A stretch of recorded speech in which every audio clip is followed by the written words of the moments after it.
تیرے گھر والوں کا بھی تیرے اوپر حق ہے، بیوی بچوں کا بھی تیرے اوپر حق ہے، تیرے اوپر تیرے جسم کا بھی حق ہے، تیری آنکھوں کا بھی حق ہے۔ آنکھوں کا حق یہ ہے کہ ان کو نیند دی جائے، بدن کا حق یہ ہے کہ اس کو آرام دیا جائے، بیوی بچوں کا حق یہ ہے کہ ان کے ساتھ میں ان کے حق کو پورا کیا جائے، یعنی کسی بھی طریقے سے ظلم اور ناانصافی ہرگز نہ ہو، تب تو آپ اس آیت کریمہ کے اوپر عمل کرنے والے ہیں۔ دوسرے فرمایا والاحسان، کہ آپ احسان کریں، یعنی ایک تو یہ ہے کہ آدمی انصاف سے کام لے، جس کا جو حق بیٹھا آپ نے ادا کر دیا، اس انصاف سے آگے بڑھ کر کے، اس حق سے آگے بڑھ کر کے اگر کوئی زیادتی کر رہا ہے تو یہ احسان کہلاتا ہے۔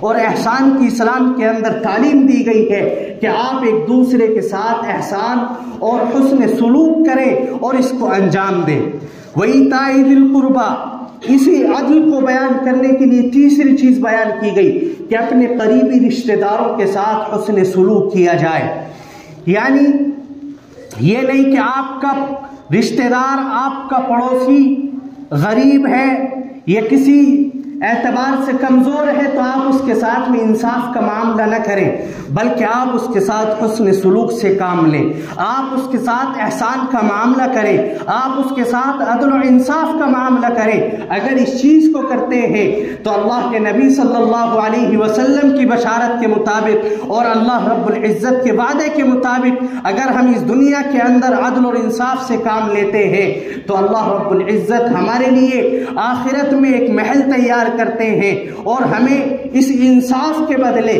وہاں پر ایک اعلیٰ اور بلند مقام حاصل ہوتا ہے۔ اس لیے ابھی اس کے کئی پہلو ہیں جو آپ کے سامنے بیان کرنے تھے، لیکن وقت اس کی اجازت نہیں دے رہا۔ بس صرف یہی میں کہنا چاہتا ہوں کہ آپ اپنے گھریلو زندگی کو نچوڑیں اور آپ اپنی گھریلو زندگی کو دیکھیں، اپنی ذات سے لے کر کے چلیں، ہر ایک کے ساتھ آپ کا معاملہ درست ہو۔ اگر یہ ہوگا تو اللہ رب العزت ہم سب کو ضرور کامیابی عنایت فرمائیں گے۔ وآخر دعوانا الحمد للہ رب العالمین۔